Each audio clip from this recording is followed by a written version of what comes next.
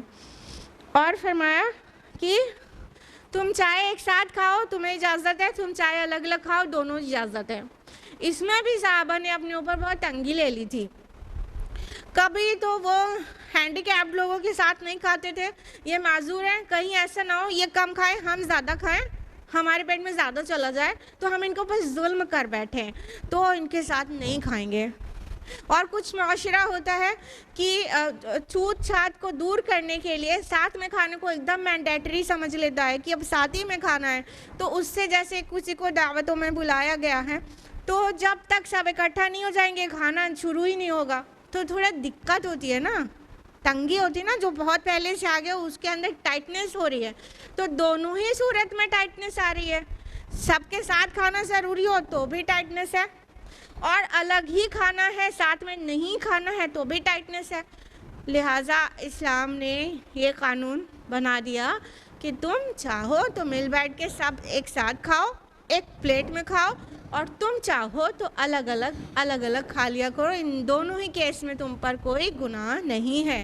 کتنا پیارا دین ہے ہمارا اور کتنی پیاری کتاب ہے ہماری کہ ایک چھوٹی چھوٹی چیز کو بھی اللہ تعالیٰ نے اس میں رکھ چھوڑا ہے ہماری اور آپ کی ہدایت اور آسانی کے لیے۔ تو دل سے بولیے الحمدللہ رب العالمین۔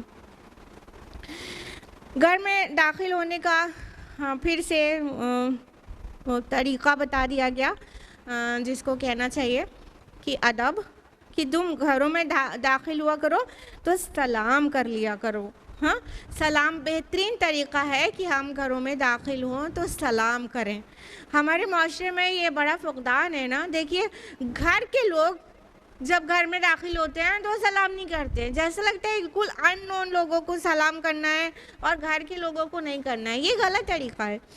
گھر میں ابا آ رہے ہیں، بچے سامنے ہیں، ابا کو سلام کرنا چاہیے۔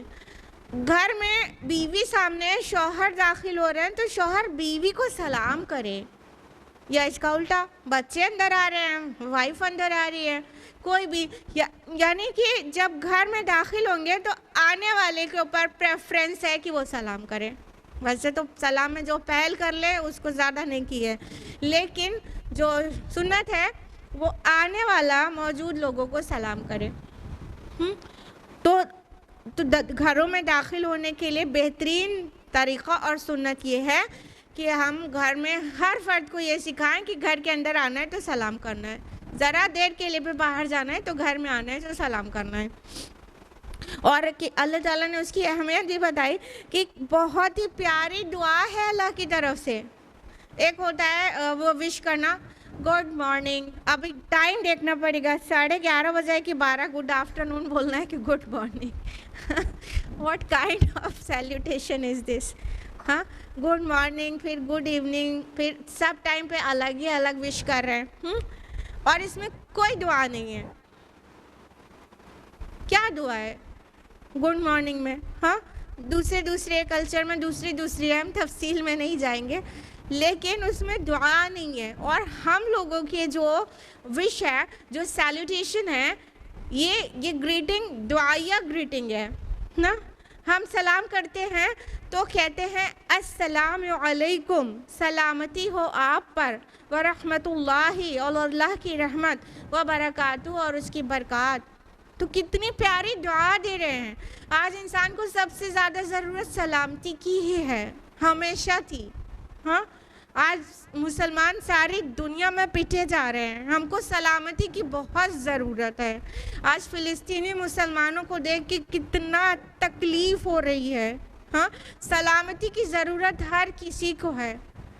تو اتنی پیاری دعا ہے، ہمارا جو آپس میں گریٹنگ ہے ملنے کا، وہ دعا ہے، اور بہت ہی مبارک اور بہت ہی پاک بھی۔ کیونکہ جنتیوں کا گریٹنگ ہے۔ یہ گڈ مارننگ کہنے والے بھی جب فائنلی جنت میں پہنچیں گے تو سلام ہی کریں گے نا۔ ہاں، تو ہم لوگ تو پہلے ہی سے سلام ہی کر رہے ہیں، یعنی جو سلام کر رہا ہے اس کا گریٹنگ بیسٹ ہے، وہ جنتیوں کا گریٹنگ ہے، جنت میں فرشتے اسی گریٹنگ سے گریٹ کریں گے اور اللہ تعالیٰ اسی گریٹنگ کو گریٹ کرے گا جنتیوں کو اسی سیم السلام علیکم کہہ کے. سبحان اللہ. تو یہ اتنا پیارا کلمہ ہے، لہٰذا سلام کو عام کریں. اور بہت ساری احادیث آتی ہے نا کہ سلام کو عام کرنا چاہیے، سلام میں پہل کرنے کی کوشش کرنا چاہیے، اور سلام سے ایک دوسرے میں محبت بڑھتی ہے. اللہ تعالیٰ پھر کہہ رہے ہیں اسی طرح اللہ تمہارے لیے اپنی آیات واضح کر رہا ہے تاکہ تم لوگ عقل سے کام لو. تو اللہ تعالیٰ قرآن حکیم میں ایک ایک بات کو کھول کھول کر بیان کر دیتے ہیں تاکہ ہمیں سمجھ میں آئے. لعلکم تعقلون. لیکن ہماری پرابلم کیا ہے کہ اگر ہم یہ بھی پڑھتے ہیں لعلکم تعقلون تو ہم اس کے حروف گنتے ہیں اور 10 نیکی ہم تو سمجھ لیتے ہیں مل گئی. ہاں، لیکن کہا تو یہ جا رہا ہے کہ تم عقل سے کام لو، اور ہم برکت کی غرض سے قرآن کو ریسائٹ کر رہے ہیں. ہاں، ہم نے حروف کو گنا، لعلکم تعقلون پڑھنے سے ہمیں اتنا نیکی مل گئی، اتنے حروف ہیں اس میں، لیکن کہا تو یہ جا رہا ہے تم عقل سے کام لو، سمجھو اللہ کے بندو، سمجھو. تو ایک چھوٹی چھوٹی بظاہر لگ رہا ہے کہ اتنی چھوٹی باتیں ہیں، مگر ایک معاشرے کی عمدہ پاکیزہ معاشرے کی تعمیر میں یہ چھوٹی باتیں بہت اہم بن کر باہر جاتی ہیں. اور معاشرے کی تعمیر گھروں کے اندر ہوتی ہے، لہٰذا گھروں کے اندر کا ڈسپلن بھی بہت عمدہ ہونا چاہیے، تبھی معاشرے میں مفید افراد برآمد ہوں گے، ادروائز نہیں. اب ایک آخری رکوع ہے اس سورہ کا، 3 آیات پر مشتمل. اس میں جماعتی زندگی کے متعلق اللہ تعالیٰ کی طرف سے کچھ احکام ہیں. آیت نمبر 62، انما المؤمنون الذین آمنوا باللہ ورسولہ. مومن تو صرف وہی ہیں جو ایمان لائے اللہ پر اور اس کے رسول پر. وَإِذَا كَانُوا مَعَهُ عَلَىٰ أَمْرٍ جَامٍ لَمْ يَذْهَبُوا حَتَّىٰ تَسْتَأْذِنُوهُ. اور جب وہ کسی اجتماعی کام کے ضمن میں رسول صلی اللہ علیہ وسلم کے ساتھ ہوتے ہیں تو وہاں سے جاتے نہیں جب تک کہ ان سے اجازت نہ لے لیں. ان الذین یستأذنونک اولئک الذین یؤمنون باللہ ورسولہ. یقیناً جو لوگ آپ سے اجازت طلب کرتے ہیں وہی ہیں جو ایمان رکھتے ہیں اللہ پر اور اس کے رسول پر. فَإِذَا اسْتَأْذَنُوكَ لِبَعْضِ شَأْنِهِمْ فَأْذَن لِمَنْ شِئْتَ مِنْهُمْ. پھر جب وہ آپ سے اجازت مانگے اپنے کسی عذر کی وجہ سے تو آپ ان میں سے جس کو چاہے اجازت دے دیجئے. وَاسْتَغْفِرْ لَهُمُ اللَّهُ. اور ان کے لیے اللہ سے استغفار کیجئے. ان اللہ غفور الرحیم. یقیناً اللہ بہت بخشنے والا اور بہت رحم کرنے والا ہے. اب دیکھیے اس آیت میں اللہ تعالیٰ اجتماعی زندگی کے بہت اہم ڈسپلن بیان کر رہے ہیں جو کہ ہرگز بھی چھوٹا نہیں سمجھا جانا چاہیے جماعتی زندگی میں. اللہ تعالیٰ کہہ رہے ہیں مومنوں کی تعریف کرتے ہوئے کہ مومن تو صرف وہ ہیں جو ایمان لائے اللہ پر اور رسول پر. اب ایک بار کہہ رہے ہیں انما المؤمنون کہ بے شک مومن تو وہ ہیں. اب مومن ہے تو ایمان تو ہوگا ہی نا، باوجود اس کے پھر کہا جا رہا ہے الذین آمنوا، وہ لوگ جو ایمان لائے. تو اس کا جو مفہوم آئے گا وہ کیا آئے گا؟ ایکچولی مومن وہ ہیں جو دعوی ایمان کرے، وہ سب مومن نہیں ہیں. ایکچولی اصل میں حقیقت میں مومن صرف وہ ہیں جو حقیقی ایمان رکھتے ہیں اللہ اور رسول پر، موروثی ایمان نہیں کہ اماں ابا نے سکھا دیا تھا لا الہ الا اللہ محمد رسول اللہ، ان کو مومن نہیں کہا جا رہا ہے. جو اپنا ذاتی ایمان رکھتے ہیں اور پرسنل کنوکشن ہے، ان کا ذاتی یقین ہے جن کا، وہ اللہ اور رسول پر، جو اپنی ڈسکوری سے اللہ اور رسول پر ایمان لائے ہیں، خالی والدین کے کہنے سے نہیں، اپنی کھوج ہے ان کی کہ اللہ ہی عبادت کے لائق ہے اور محمد رسول اللہ صلی اللہ علیہ وسلم ہمارے ہادی اور رہنما. ان کا ہر حکم ہمارے لیے قابل عمل ہے، ضروری ہے کہ ہم اس پر عمل کریں. تو صرف وہ ہیں جو حقیقی ایمان لائے ہیں، موروثی ایمان نہیں. اور کہا کہ جب کسی اجتماعی کام کے سلسلے میں جب رسول صلی اللہ علیہ وسلم کے ساتھ ہوتے ہیں تو ہرگز وہاں سے کہیں نہیں جاتے، تھوڑی دیر کے لیے بھی الگ نہیں جاتے جب تک کہ رسول صلی اللہ علیہ وسلم سے اجازت نہ لے لیں۔ یہ اجتماعی زندگی کا نظم ہے جو کہ نبی صلی اللہ علیہ وسلم کے امام یا جماعت کا ہیڈ ہونے کے علاوہ جو غیر بھی ہوگا جماعت کا امیر، اس کے لیے بھی یہ چیز فالو کیا جانا جماعت کے تمام ممبرز کے اوپر فرض ہوگا۔ کیا کہ جب جماعتی کام سے کہیں بلایا گیا، کہیں لے کے جایا گیا یا گیدر کیا گیا، کوئی میٹنگ ہے یا کوئی پرٹیکولر ٹاسک کے لیے سب کو گیدر کیا گیا ہے، اب اس میں سے کسی کو کوئی پرسنل عذر آ گیا تو وہ بنا پوچھے نہیں جائے، بنا امیر جماعت سے پوچھے، جس کی کال پہ وہ حاضر ہوا ہے اس سے پوچھے بغیر وہ نہیں جا سکتا۔ جب نبی صلی اللہ علیہ وسلم ہیڈ تھے اپنے تمام مسلمانوں کے تو آپ کو یہ پوزیشن حاصل تھی، اور آج جو جماعتیں ہوں گی اس کا جو ہیڈ ہوگا وہ کسی بھی پرپس سے، اجتماعی پرپس جو کہ جماعت کے لیے ہوگا، کال دے گا اپنی جماعت کے ممبرز کو، تو ان میں سے کوئی ممبر جب وہاں موجود ہے، چاہے یہ 2 گھنٹے کے لیے ہو، چاہے یہ 2 دن کے لیے ہو، چاہے 2 مہینے کے لیے ہو، سمجھ رہے ہیں؟ ڈیپینڈ کرے گا نا ٹاسک کیا ہے، کس لیے جمع کیا گیا ہے۔ جب بلایا گیا ہے تو پھر امیر کی اجازت لیے بغیر وہاں سے اپنے کسی ذاتی کام کو سیٹل کرنے کے لیے نہیں جا سکتا، اجازت لیے بغیر نہیں جاتے۔ تو اللہ تعالیٰ نے مومنوں کو واضح کیا، مومن وہ ہیں جو اس درجے میں عمل کرتے ہیں کہ کبھی بھی جماعت کا کوئی ہیڈ انہیں بلاتا ہے، رسول یہاں پہ کہا گیا ہے اور پھر بعد میں جماعت کا ہیڈ وہ بلاتا ہے تو اپنے پرسنل کام کے لیے اپنے سے نہیں کھسک جاتے ہیں، اپنے سے نہیں نکل جاتے ہیں، بلکہ اجازت لیتے ہیں۔ اور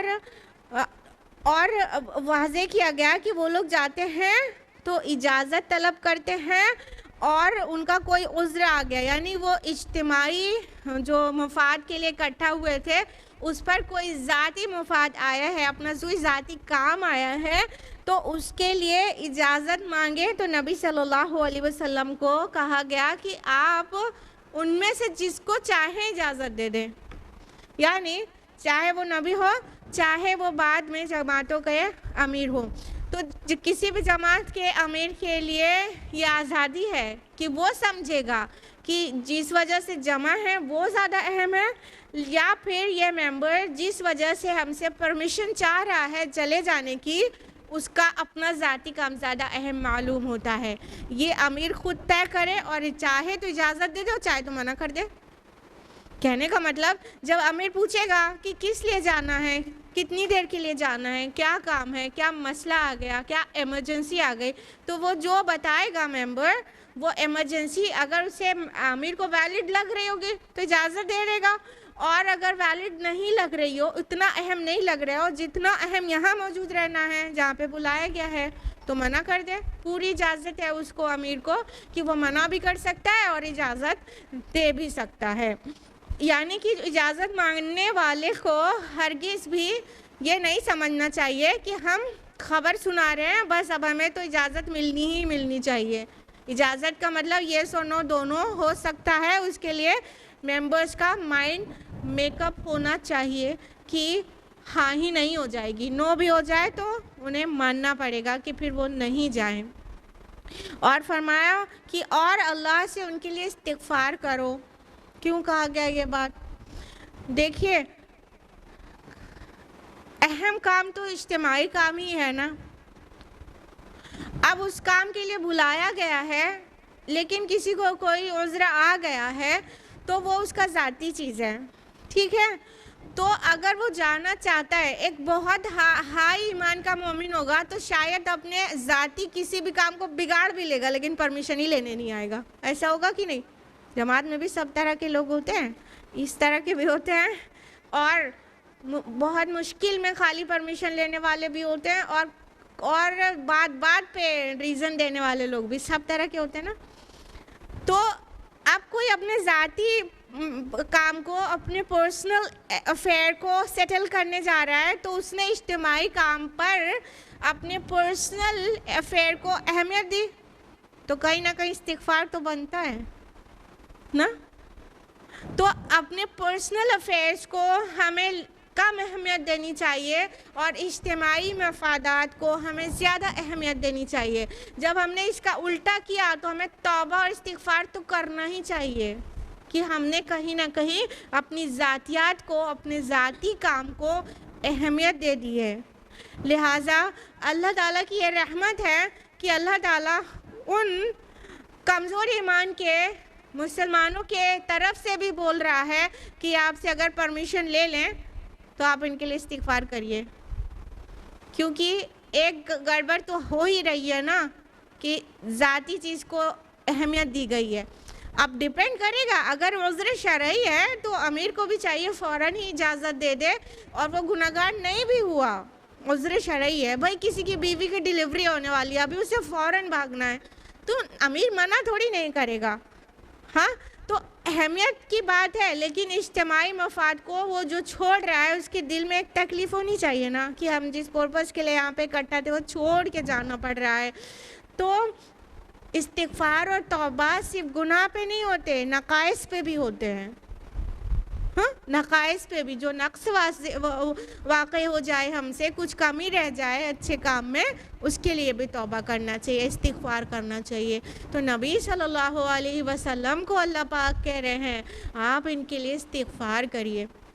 اور اب یہ حالات پہ بھی ڈیپینڈ کرے گا کہ جو اجتماعی موقع تھا وہ لیس امپورٹنٹ ہے، وہ بہت بڑا ایمرجنسی والا ٹائم نہیں ہے، کوئی بس میٹنگ کے لیے بلا لیا گیا تھا، ٹھیک ہے، لیکن کسی کا پرسنل میٹر ہے وہ بہت ایمرجنسی والا ہے تو اسے جانے دیا جائے گا.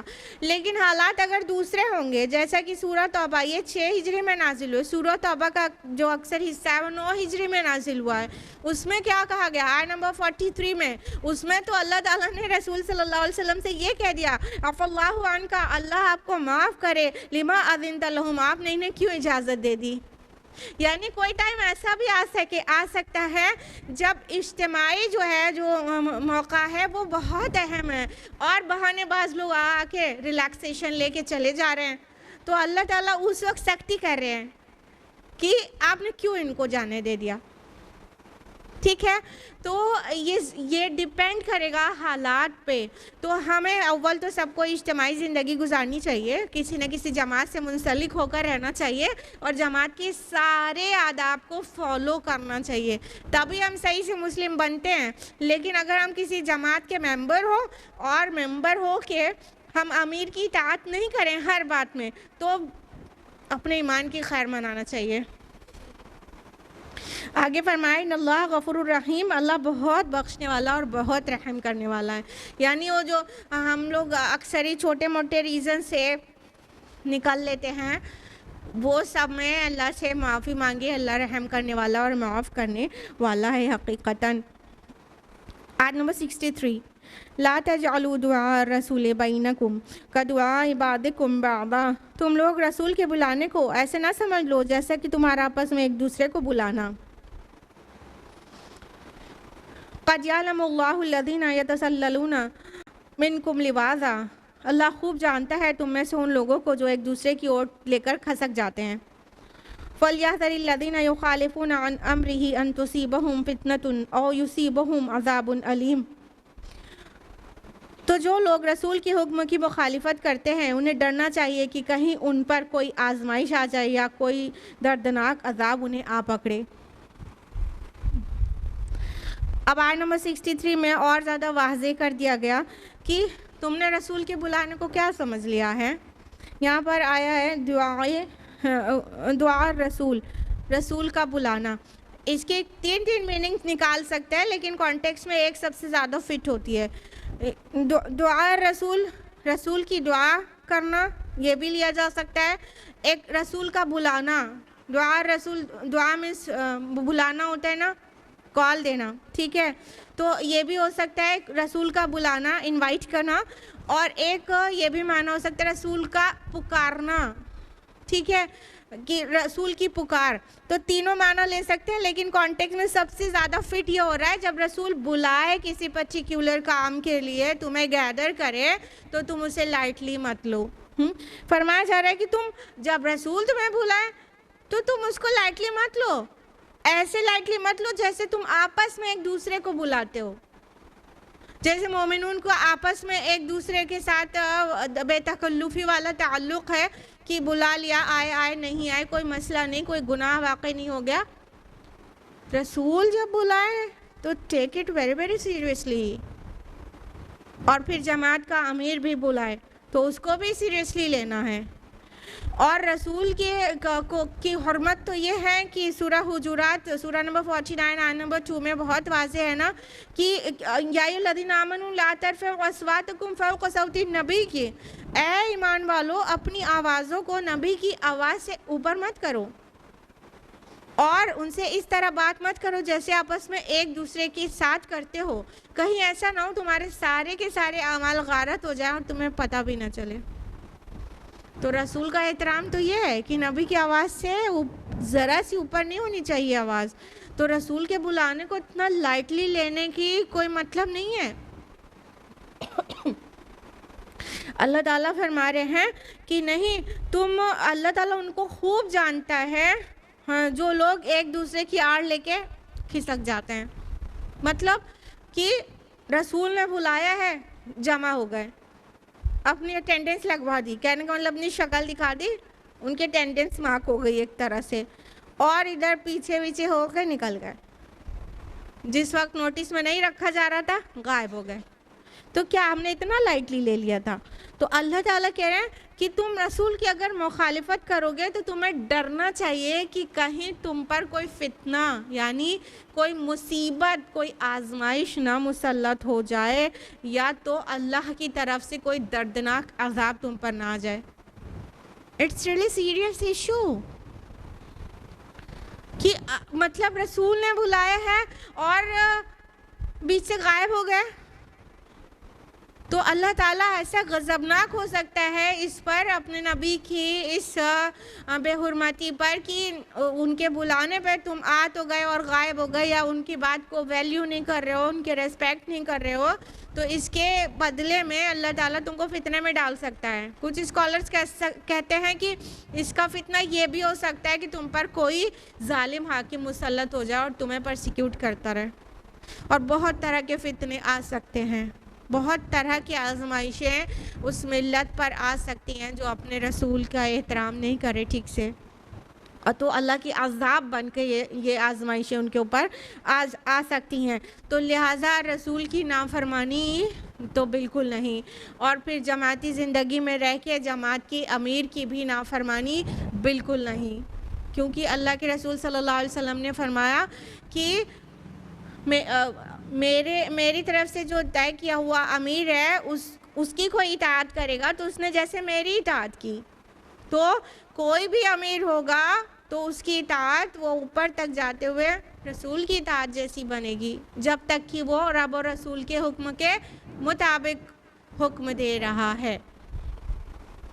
لاسٹ آیا ہے اس سورہ کی آیت نمبر 64، الا ان للہ ما فی السماوات والارض قد یعلم ما انتم علیہ. آگاہ ہو جاؤ، یقیناً اللہ کے لیے ہے جو کچھ آسمانوں میں ہے اور زمین میں ہے، وہ خوب جانتا ہے تم جس حال پر ہو. وَيَوْمَ يُرْجَعُونَ إِلَيْهِ فَيُنَبِّئُهُم بِمَا عَمِلُوا. اور جس دن یہ لوگ لوٹائے جائیں گے ان کی طرف وہ انہیں جتلا دے گا جو کچھ بھی عمل انہوں نے کیے ہوں گے. وَاللَّهُ بِكُلِّ شَيْءٍ عَلِيمٌ. اور اللہ ہر چیز کا علم رکھنے والا ہے. اللہ تعالیٰ واضح کر رہے ہیں کہ اللہ تعالیٰ ہمارے دل کے حال کو جانتے ہیں. تم کہاں سٹینڈ کر رہے ہو اللہ پاک سب جانتے ہیں، کس ایمانی حالت میں ہو اللہ جانتے ہیں. تو اللہ تعالیٰ کیا ہے کہ زمین اور آسمان کی ہر چیز اسی سے بلونگ کرتی ہے. تمہارے دل، تمہارے دماغ میں آنے والے خیالات سب سے وہ بخوبی واقف ہے. تم کس ایمانی حالت پر سٹینڈ کر رہے ہو، تم اپنے رسول یا اپنے امیر جماعت کے کتنے مطیع فرما بردار ہو، ظاہر میں ہو کہ پوری طرح سے، وہ سب کچھ اللہ تعالیٰ جانتے ہیں. اور جب تم اس کے طرف لوٹو گے تو اللہ صاحب پاک تمہیں سب دکھا دیں گے کیا تم کرتوت کر کے آئے ہو یا کتنے اچھے کام کر کے آئے ہو، سب اللہ پاک تمہیں دکھا دیں گے. اور اللہ تعالیٰ تو ہر ایک چیز کا علم رکھنے والے ہیں. اس جامع بات کے ساتھ یہ سورہ یہیں پر مکمل ہوتی ہے. یہ آیت نمبر 64 پر تھے ہم لوگ، اور اس سورہ میں 64 آیات ہیں. اللہ کے فضل سے آج ہم لوگوں نے سورہ نور مکمل کر لی. بارک اللہ لی ولکم فی القرآن العظیم ونفعنی وایاکم بالآیات والذکر الحکیم. وآخر دعوانا ان الحمد للہ رب العالمین. اللہ تعالیٰ سے دعا ہے کہ ہم سبھی کو قرآن مجید پڑھنے، سمجھنے، غور و فکر کرنے، مکمل عمل کرنے اور غیروں تک پہنچانے کی توفیق عطا فرمائے. اللہ تعالیٰ قرآن حکیم کے ذریعے ہماری اور آپ کی زندگیاں سنوار دے، ہمارے زندگی کے اندھیرے دور کر دے اور ہمیں ہدایت کے نور میں لے آئے. آمین یا رب العالمین. والسلام علیکم ورحمۃ اللہ وبرکاتہ.